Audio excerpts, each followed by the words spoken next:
Gaming is a very good time killer for a lot of people. People play video games for three reasons. You either 1. Play video games casually, 2. You play video games competitively so you can become the very best, or 3. You play video games to speedrun them. I remember that back then when I was little, I used to play games such as Super Smash Bros., Mario Party 2, and Zelda Ocarina of Time. As time passed, I continued to play Smash Bros., and I want to say I'm decent. I'm a decent player. I have played Super Smash Bros. Ultimate the day it came out, and until this day I have invested over 1,110 hours, and despite all of this, I'm not as good as other people. The professional gaming scene is something to behold upon. It has a big fan base. The professional gaming scene has games such as Street Fighters, League of Legends, Overwatch, and Super Smash Bros. There are many iconic moments in gaming history such as Evo Moment 37, otherwise known as a Diago parry.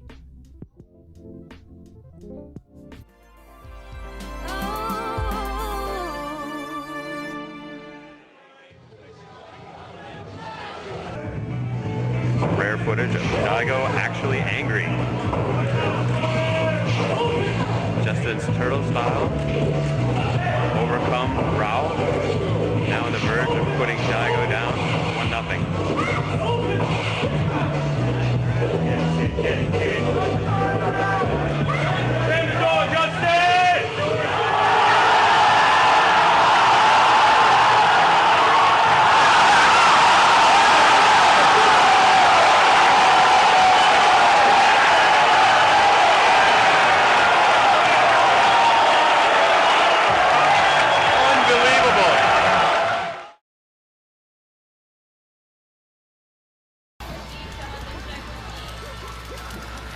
You just got up smash. And now, oh, Zoom, poor Zoom.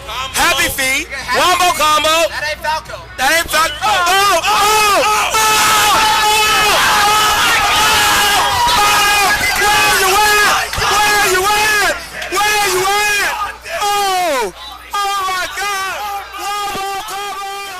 These are very memorable moments because they perform very complex movements that ultimately led them to victory. So this brings up the question, do you need talent or skill to be good at the game? And sorry to break it to you guys, but you need sort of talent if you want to become the very best at something. This is a very debatable topic though, and it seems that I'm not the only person that believes this, except this guy. After doing some research and watching these videos, I came to the conclusion that you need some sort of talent if you want to become good at the video game. Here, let me give you an example. Let's say that we have 3 people in a room. These people have never drawn in their entire lives. These people are asked to draw something they like. One person has a natural talent at art. The other person, despite not having this talent, he's open-minded and is able to see things clearly. And then we have the third person. He's a regular person just like you and me.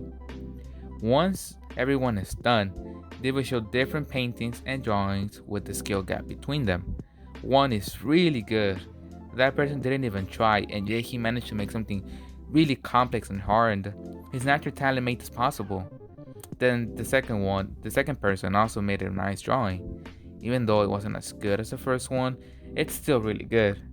This was possible due to the fact that he was open-minded, and he tried and tried until he got what he wanted, which resulted in a nice painting. Then we have the third person, and what can I say about the third person? Yes, he tried, but he was frustrated that he wasn't able to do what he wanted. He got frustrated and stopped trying because when he saw the other contestants' drawings, he got discouraged and he stopped trying, and thus it resulted in this. How does this apply to gaming? It applies something like this.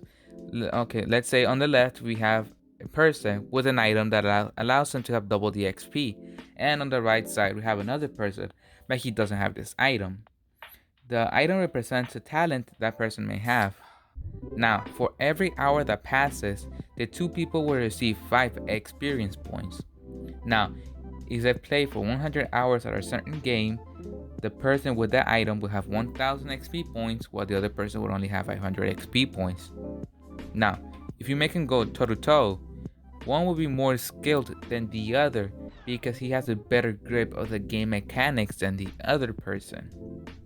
Of course, this may be subject to change. Every game is different because each game functions differently. I am really good at playing Smash Bros. But one time on family game night, my family and I decided to play ARMS.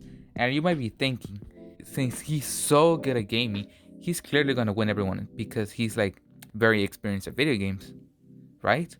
But that's shockingly not true. My mom literally won everyone in my family, my brother, my dad, and even me. Unlike everyone in my house, my mom doesn't play video games at all, but she was able to obliterate everyone in the game. Could this mean that she's talented at playing arms? Could be. But it was just a one time occasion, and I need more evidence to say for sure, you know? So, if you need some degree of talent to become the very best, does this mean that despite all my efforts, I will still suck? Well, that kind of thinking will not get you anywhere, buddy. You should always strive to become better.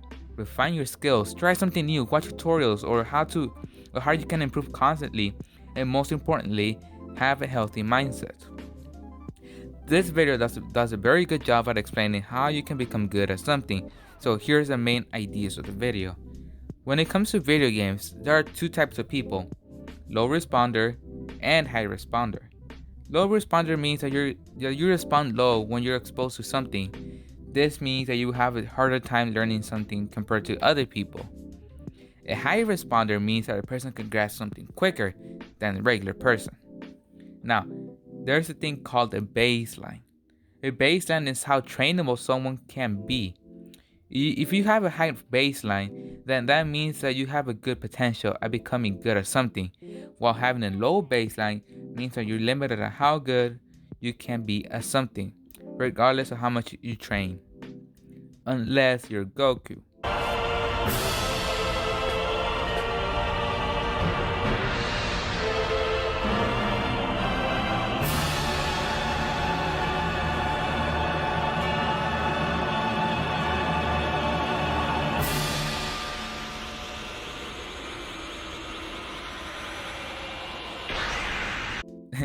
This applies to everyone. So, how do you become good at a video game? Everyone needs dedication if they want to become good at something. For example, if I want to have better editing skills, I need to keep practicing the editing so one day I can become really good. But this just won't happen overnight. This also applies for gaming. Anyone can become good unless you have a disability that doesn't allow you to do that. All you need is dedication and a positive mindset. If you see someone that has played a game less than you, but somehow he's able to defeat you, don't start thinking negatively. That's going to discourage you, and your brain is going to start giving you very negative thoughts, and these thoughts can be harmful to you and your mental health.